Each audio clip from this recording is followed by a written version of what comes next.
Deborah Peterson Small, I beg your pardon, is the founder and executive director of Break the Chains, Communities of Colour and War on Drugs. Before founding Break the Chains, Deborah was director of public policy for the Drug Policy Alliance, where she led a number of community initiatives for drug policy reform. She became an ardent advocate for drug policy reform as she became increasingly aware of the grossly disproportionate number of black and minority ethnic people incarcerated for drug offences.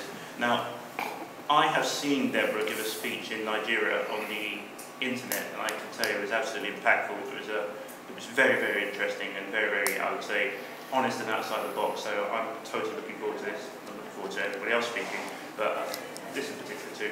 So without more to say, Deborah, the floor is yours.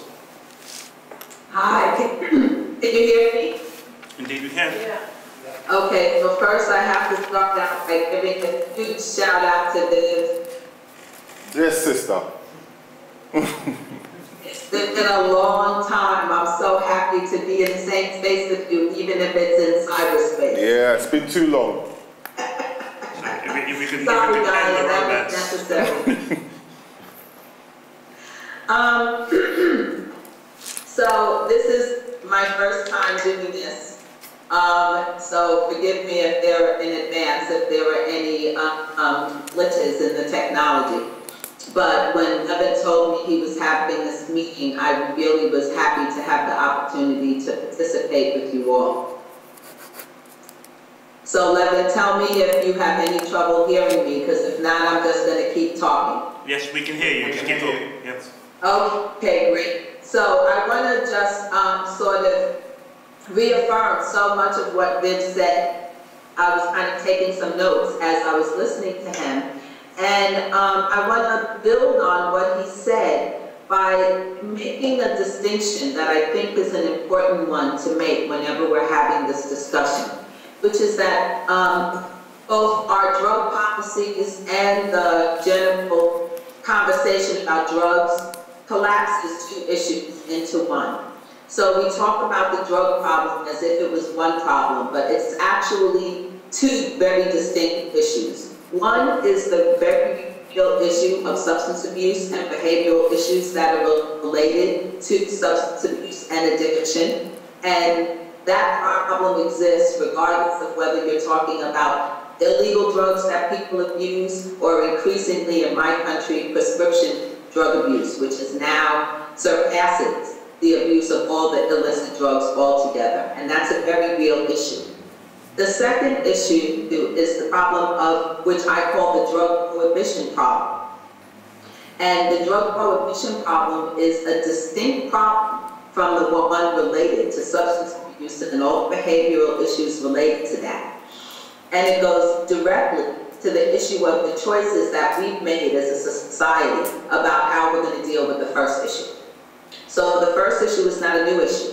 We've had questions in every society about people's relationships to plants, which is, let's be frank, this is what we're talking about. We're talking about a political and social response to human relationship to plants, because all of the drugs that are used are plant matter that interact with chemicals in our body. And I think it's important to start out by talking about what we're talking about, because too often this is framed as a moral issue, or as an issue about values, or an issue about people who want to exploit other people. And all of those things play into it, but essentially you have two separate questions. One is the very real issue of how we're going to deal with people's relationship to these plant matters that can be abused. And secondly, what are the policies? Now, we've chosen a set of policies that brings with it a set of problems that, in my view, are worse than the problems associated with the drugs. So when you're talking about the violence, the criminality, the issue of overdose, the issue of disease, all of those things are the consequences of prohibition and not the consequence of substance abuse. And so for me, it's very important to make that distinction and to start out with what we're talking about. The second thing to me that's important to distinguish, because it so dominates our conversation about drugs, and this is regardless of which side of the pond you're in, is that because we live in a prohibitionist society, The discussion of drugs almost always focuses on drug use among poor people, among minority groups, among the people who live on the margins of society, which reinforces the general perception that this is the place where the majority of those problems are, and that therefore the major issue related to drug abuse is one about fixed people. If you could just fix these people who aren't functioning well, then we have a better society and we wouldn't have a problem with drugs. And yet the reality is that the average drug user is a person who's affluent, well-educated, with a job and money. And that's true whether you're talking the US, the UK, Australia, Canada, Germany, Japan, the Middle East, whatever. That's it, that is true. That's the first thing. So it's important to me that we acknowledge those realities, because it's almost for me very much the way the conversation about homosexuality used to be in my country. Everyone thought that they knew who the gay and lesbian people were, based on whatever set of characteristics people generally ascribe to people who were gay and lesbian. And it wasn't until people started coming out that they realized that the population of people who fit into that character, into that population was much, much bigger than anyone thought, because there were so many people did not fit what they had thought the characteristics associated with being gay, lesbian, bisexual, or whatever, who actually claimed that identity. And so I think that we have to acknowledge that the problem of drug use is the same. It's very easy to focus on those people who are at the tip of the iceberg because they're marginalized, because they're more easily surveyed, because they show up in our public hospitals and our criminal justice system, and think that that's what we're talking about, and that's who we're talking about. We're talking about the people who are the principal drug abusers in this society. But as I often say in my community, if every Black person in America had a substance abuse problem, we do not collectively have enough money to support the multi-billion-dollar drug industry that exists in the United States, period.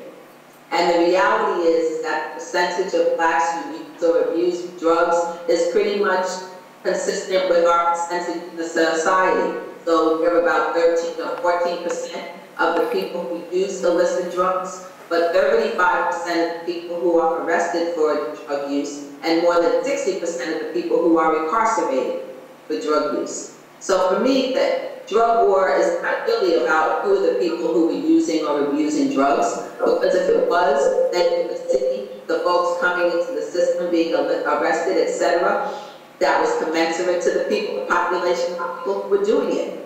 And to me, drug crimes is the only crime where we tolerate this kind of disparity. If we were talking about rape and murder, nobody would say that it's okay to just go after the people who rape and murder, you know, poor people, you know, or where they're easy to identify or easy to apprehend. But somehow when it comes to drugs, we feel it's okay to have a law enforcement system that only focuses on those people that are easy to get. So let's just be honest about what this is about and what it's not about. My point of view, the drug war is actually the most modern tool in a whole set of tools that have been utilized to keep people marginalized, to keep them from being competitive. And I don't think that it's an accident that you see an escalation of drug war policies in countries that are having economic decline, that are seeing the inability, the decreasing ability to actually be able to provide full employment for the people in their society. So we need to stop thinking about the drug war as being about drugs and actually see it as one of the many mechanisms that's being used to address the problem of surplus labor. Something that we see people all over the world having to confront. The fact that one of the consequences of modernization is that we have a lot more people looking for jobs than can be provided jobs.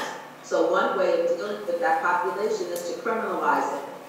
And in that way, you will accomplish two things. You take those people out of the labor force, and you prevent them from being able to compete, and then you create new jobs for the people whose job it is to manage and oversee those people who you've taken out of the labor force. So we've built a whole economic system around arresting, punishing, incarcerating, and managing people who are surplus labor. That's called the criminal justice system. Now the U.S., in our effort to be #1 at everything, have to be #1 incarcerated too. So we perfected, the system of being able to develop the prison industrial complex till it runs like a well-oiled machine.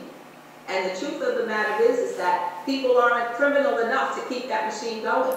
So we have to keep expanding it. And how do you expand it? You create more things that people do that are now called crimes, so that you have a reason to go after them.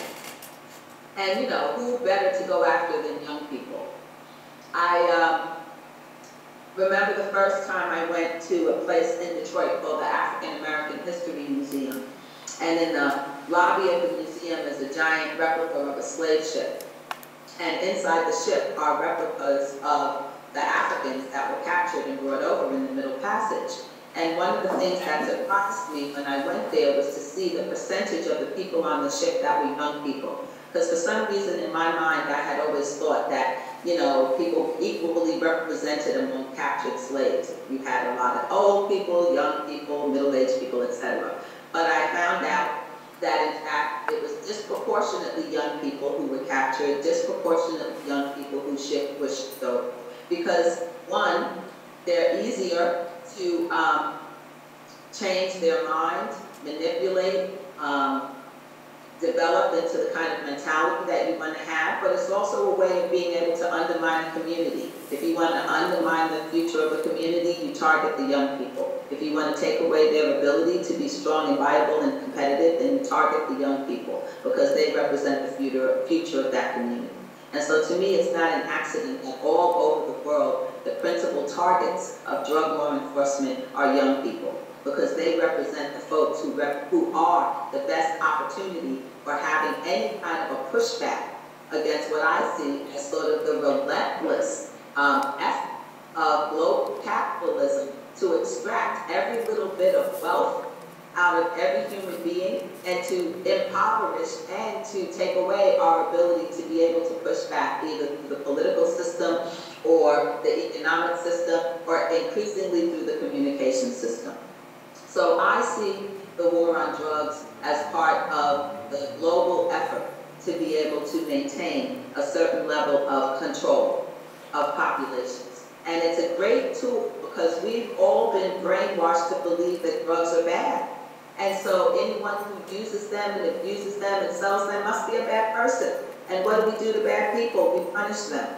And so it's a perfect system of being able to get people to become enrolled in oppressing themselves and each other. It's a different version of the Willie Lynch syndrome. And for those of you over there who probably never heard of it, Willie Lynch was a slaveholder back in the 18th century who wrote a great treatise on how to perpetuate slavery by causing slaves to become their own oppressors. And it's a boilerplate manual for how you get people to become tools of their own oppression. And from my point of view, the drug war works in that way. I want to end by sharing something that happened yesterday. I'm here in New York in my brother's beautiful apartment in Brooklyn, ergo the interesting things on the wall. And I'm here because yesterday I went to a meeting at the Brooklyn Borough President's office with the U.S. drug czar, Gil Krokowski. And he had asked for the meeting because he said he wanted to talk to people in the African American community about drug policy and what's going on and how they're dealing with the drug war and addressing addiction problems, etc. And around the table were about 2 or 3 judges, a number of clergy people, one social worker, a couple of people from the DA's office, and someone from the Children's Defense Fund, and myself. And as is usually the case in these events, I call them, forget the term, excuse my French, but I tend to think of them as group circle jerks, because everyone gets together and sits around and tells each other about how great everything is going, you know, and how wonderful things are. And, you know, I'm going to jerk you off and tell you how wonderful it is, and you'll jerk me off and tell me how wonderful it is. But the truth is that it's not that great at all. So when it came my turn to speak, I said to the drug czar that there were 3 things that I felt were really important to address. But the most important was the issue of racial disparities. That whether or not you're talking about arrest for marijuana possession, who gets charged and prosecuted for crack cocaine offenses, who is having their children taken away because they're smoking marijuana in family court, who's getting kicked out of public housing, which are the people who can't get jobs because they have drug offenses. Overwhelmingly, you're talking about Black and brown people. That's true in every state in the country. It's particularly true here in New York City, where of the 40 to 50,000 people who are arrested every year for marijuana possession, 85% of them are Black or Latino men under the age of 25. So I was like, I want to know, what are you guys going to do about racial disparity? I'm not going to get into the fact that I think generally prohibition doesn't work and we really need to be getting rid of it because, hey, that's not your job. But if we're going to have prohibition, how are you going to deal with the fact that for decades now we have had a system that has disproportionately targeted people of color for offenses that are committed by people across society? In a 2-hour meeting, I asked that question 3 or 4 different ways. Every person at the table agreed with me that that was the real issue, including the people who worked in the prosecutor's office. The man had nothing to say. Nothing. He would not even let the word race pass his lips in talking about drug policy or drug enforcement. And mind you, in the last week, we had a major story in the Times, in the paper, about a policeman in a case involving another policeman who admitted that it was a routine practice for NYPD officers to plant drugs on innocent people so that they could maintain their arrest statistics. It's so routine that they have a name for the practice. They call it flaking. And then we had another case where another officer was arrested because he had done what thousands of officers do in the city. We had last year more than 700,000 stop and frisks of New Yorkers. That's where the cops come up to you, they ask you questions, they pat you down, blah, blah, blah. So they did this to a guy in Staten Island, a Black man in a primarily white neighborhood, and the cops frisked him down and everything, didn't find anything. The man complained, heaven forbid, that he didn't get this kind of treatment by the police. And then the next thing you know, the cop roughs him up and arrests him for resisting arrest. Now, I have to tell you that this is not an unusual thing. What's unusual is the fact that the cop, unbeknownst to him, was being bugged because they were investigating him for another incident involving fraud and theft. And so they heard him the next day on the phone talking to his fellow officers saying, and this is an exact quote, of how he had just burned and that it was no big deal. Deborah, sorry, if you wish to continue to proceed, we'll probably need to wrap up your segment within the next 30 seconds or so due to time. So sorry about that. That's okay. So I just wanted to end with the fact that in spite of these two, last point is that we wrote a report 4 years ago talking about the fact that many of the New York City marijuana arrests were manufactured, that the police were inducing young people to take marijuana out of their pockets and then charging them with having it in public view. For the first 3 years after the report was issued, the NYPD kept claiming that this didn't happen, we made it up, it wasn't true, blah, blah, blah. 2 weeks ago, Commissioner Kelly finally issued a directive internally to his entire police department instructing the police not to make arrests of people for public view offenses if the marijuana came in public view because the police told them to do so. So now why would you need a police directive to tell cops to do something that they were not doing? So we asked the drug czar about all of this stuff, and his response was no. And so for me, it represents kind of where we are in the U.S. about this issue. We don't seem to be able to make any progress, even when we have a progressive president like Obama. Our steps on drug issues are always looking backwards. Splendid. Thank you very much, Debbie.